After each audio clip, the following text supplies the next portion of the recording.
So I think for us, we had like a little bit of a kind of a head start or a leg up by way of us doing this in college with Wake Wash. So that's like the idea I think originally formulated and started. But then after with 2U Laundry in Charlotte, it was really a result of us seeing two competitors on the West Coast starting a similar business only in Tier 1 markets like San Francisco, New York, etc. And so we really had this like innate curiosity of, could this work in a city like Charlotte? Could there be a customer base that's interested in doing this, even though most people have their own washer and dryer in unit? And so what we did initially was we went to all these apartment buildings, businesses, we set up tables at random parks and just talked to anyone that would listen to us really about, hey, would you pay for this service? If yes, how much? Would you want a subscription? Would you want to pay per bag, per pound? And just doing a ton of customer discovery, talking to people, getting the brand out, getting the idea out. And very quickly we actually accidentally had people start signing up. We were sending our website out on Nextdoor and Facebook groups, and people were like, oh yeah, great website, here's my feedback. Oh, and I also signed up, and we had no intention of people signing up. And so a lot of it was intentional, but also a lot of it was accidental, and again, just talking to people and seeing if there was interest or not.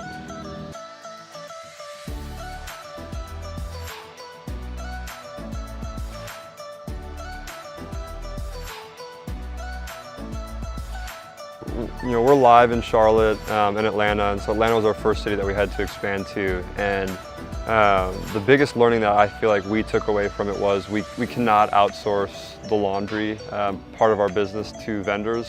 The operators just aren't used to doing it, and that posed a huge challenge, right? Is we go in, we start outsourcing it. Our early customers, the most important people, are having this like less than ideal experience and level of quality. And so, you know, going forward, I think a challenge for us is going to be, how do we find laundromats that we can work out of, where we have our own teams go into them overnight and, you know, and work there.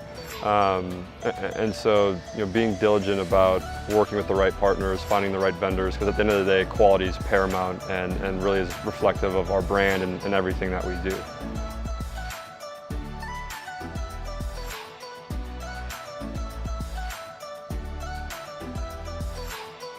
So who do I turn to? And I think the answer is pretty broad. The network is super powerful. You need to surround yourselves with all sorts of different types of individuals, because the problems that you face might need a very specific, you know, set of advice back to you. You know, even like manufacturing your detergent or something, or hiring people is broad.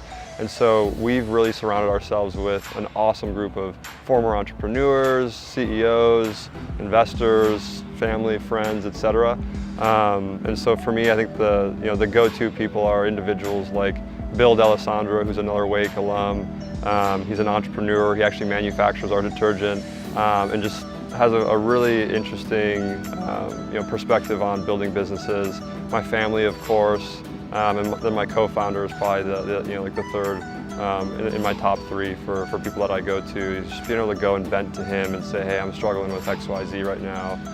He might not always have the answer, but at least he'll listen and allow me to bounce those ideas off of him and come to a good conclusion together. So, you know, really it's a mixture of, you know, a small village, but you definitely have those go-to top 3 or 4.